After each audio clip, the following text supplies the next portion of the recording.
దక్షిణాదిలో 101 స్థానాలు అన్నటువంటిది ఉంటే అందులో క్రిందటిసారి 29 స్థానాలు భారతీయ జనతా పార్టీకి వచ్చినాయి, 25 స్థానాలు కాంగ్రెస్ పార్టీకి వచ్చినాయి. కాంగ్రెస్కి కేరళ గట్టిగా దన్నుగా నిలబడింది. అదే సమయంలో తెలంగాణలో ఒక 3 రావడం అన్నటువంటిది కీలకమైంది. టోటల్గా చూస్తే కాంగ్రెస్ కంటే బీజేపీనే ఎక్కువ. ఈ దఫా బీజేపీ నార్త్లో కొన్ని సీట్లు తగ్గుతాయని ముందుగానే గ్రహించింది. అందుకే పొత్తులు పెట్టుకుంది.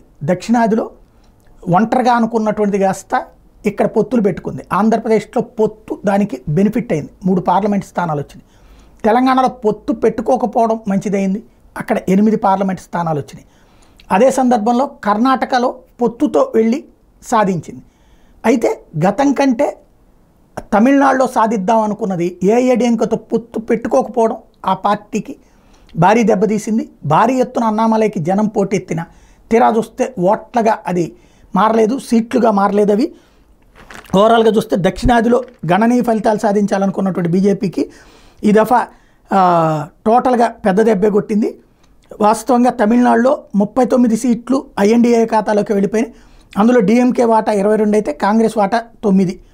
దక్షిణాదిలో తనకు మంచి పట్టు ఉన్నటువంటి బీజేపీకి 28 స్థానాలు ఉన్నటువంటి కర్ణాటక అయితే బీజేపీ సొంతగా 17, ఓ 2 సీట్లు జేడీఎస్ ద్వారా సాధించుకుంది.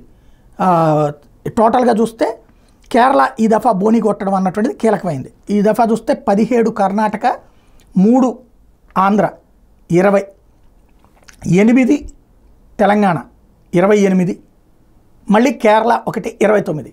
క్రిందటిసారి వచ్చినటువంటి సీట్లే ఈ దఫా కూడా వచ్చినాయి. కాకపోతే లాస్ అయింది కర్ణాటకలో. అదే సందర్భంలో టోటల్గా తమిళనాడు అన్నటువంటిది కూటమి పరంగా చూసుకున్నప్పుడు లాస్ అయింది.